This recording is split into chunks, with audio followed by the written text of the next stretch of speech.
Imagine if everything you have ever learned about the barbarians were a carefully calculated invention, a fraud engineered by the greatest propaganda masters of antiquity. Gloom-laden forests, wild warriors, skulls crushed beneath Roman swords. Could that terrifying image be nothing more than a distorted mirror? In this video, we shall throw open the gates of the Roman Empire to reveal one of the ancient world's greatest secrets: the manipulation of the barbarians' image. Who were the Goths, Vandals, and Huns in reality? Why did Rome feel compelled to vilify them so fiercely? And what does that lie conceal about Rome's own weaknesses? Prepare yourself for a journey through forgotten scrolls, mist-shrouded woods, and conspiracies millennia in the making. The truth about the barbarians may never have been told. The picture we have of barbarians as brutal savages and sworn enemies of civilization was, for the most part, the careful creation of Rome's machinery. To understand why, we must return to the final centuries of the Republic and the earliest days of the Empire, when Rome expanded its frontiers with fire, iron, and words. Yes, words, and above all, stories, were potent weapons in the forging of an empire. The term barbarian was not born in Rome. It comes from the Greek barbaros, applied to any people who did not speak Greek, imitating the sound barbar, as though it were incomprehensible babble. Rome inherited the word and made it still more pejorative, linking it not only to linguistic difference, but also to moral, political, and cultural inferiority. In this way, the barbarians were not merely foreigners.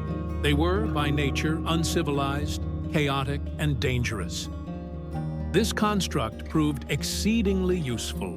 By painting the peoples to the north and east as savage threats, Rome justified its campaigns of conquest as a civilizing mission. The Gallic Wars, led by Julius Caesar, provide the clearest example of narrative as an instrument of power. Catutu, his famous commentaries on the Gallic War Caesar, depicts the Gauls as divided, superstitious, and ferocious tribes, exactly the sort of enemy that legitimized his intervention and magnified him as a hero. The truth, however, was far more complex. The Celts, for instance, possessed an advanced social structure, with druids who fulfilled religious and judicial roles, a richly symbolic artistic output, and a trade network that stretched across Western Europe. Yet this reality threatened Rome's discourse of superiority. Politically and morally, it was more convenient to present these foes as beasts needing to be tamed. Slandering the barbarians also helped to consolidate Roman identity.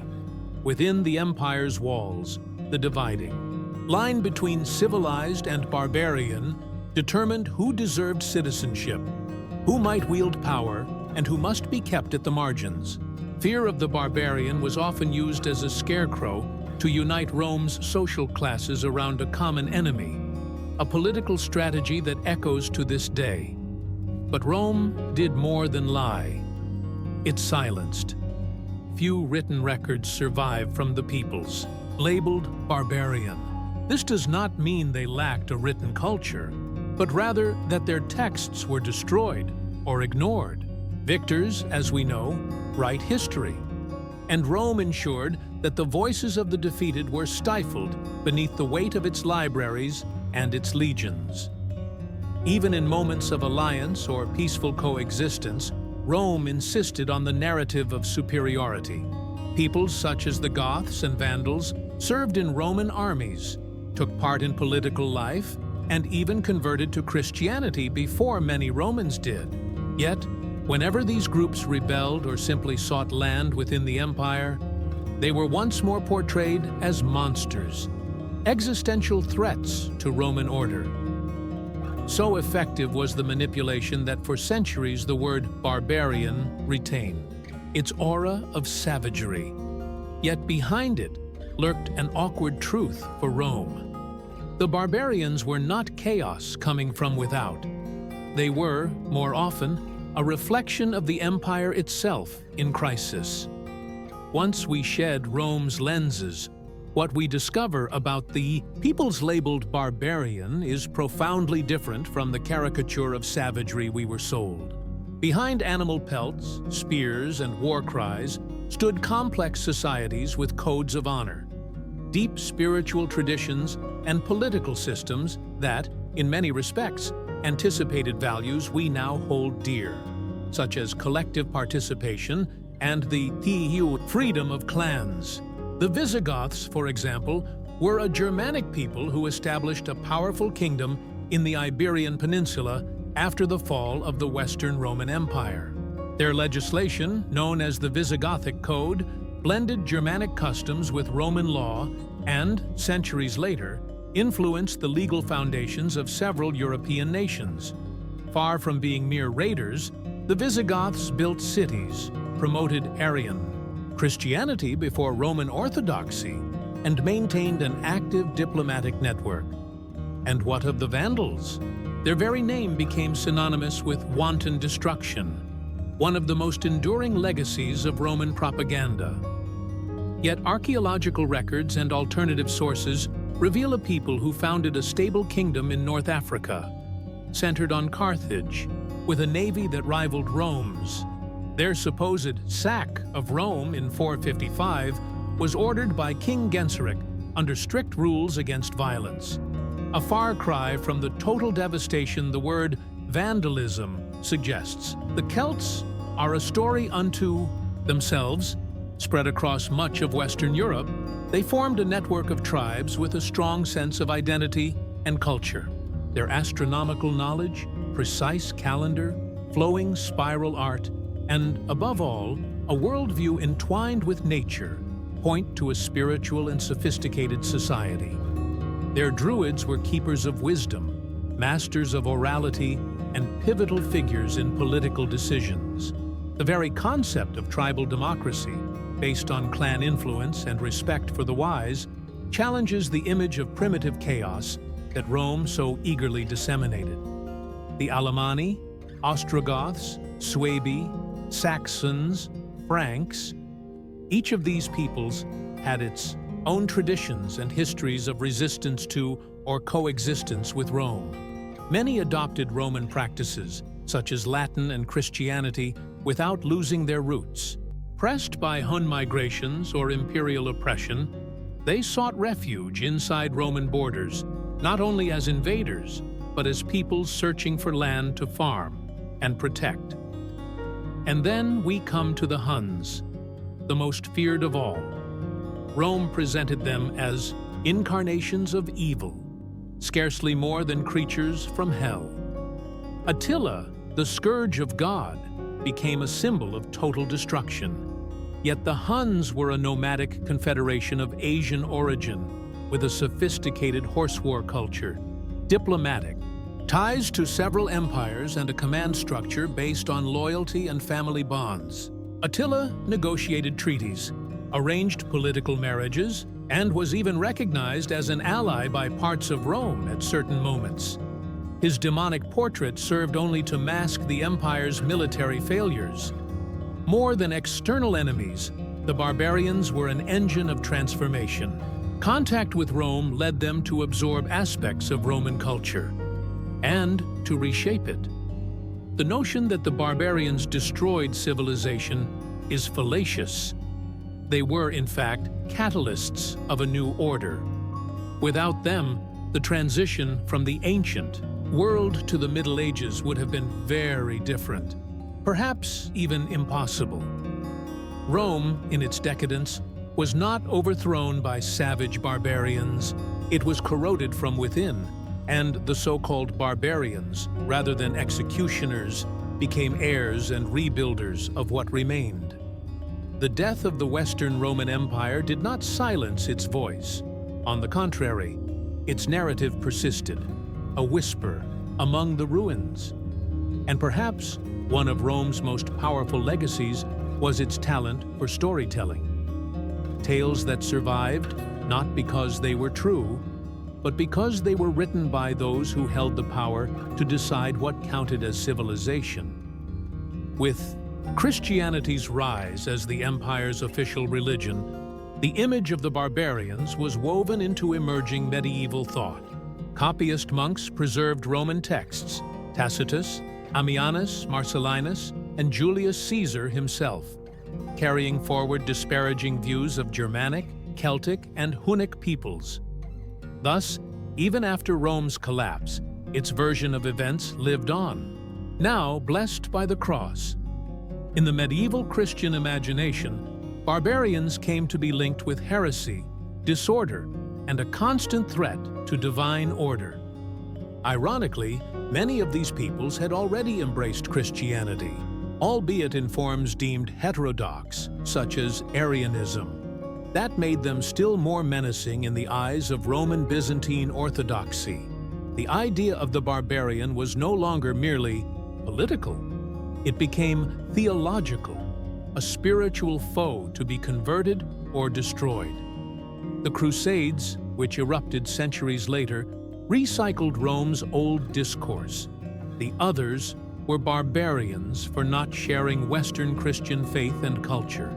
The word barbarian was applied to Muslims, Baltic pagans, slaves, and even internal heretics within Christendom. The concept expanded, adapting to each new enemy, yet always sustained by the same logic: that there exists a legitimate order, and that whoever stands outside it is inferior.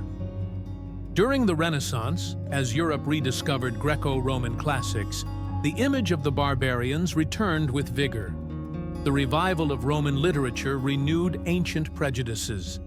Modern historiography, especially in the 18th and 19th centuries, absorbed much of this inheritance, perpetuating the idea that barbarians caused the fall of classical civilization and the plunge into the Dark Ages.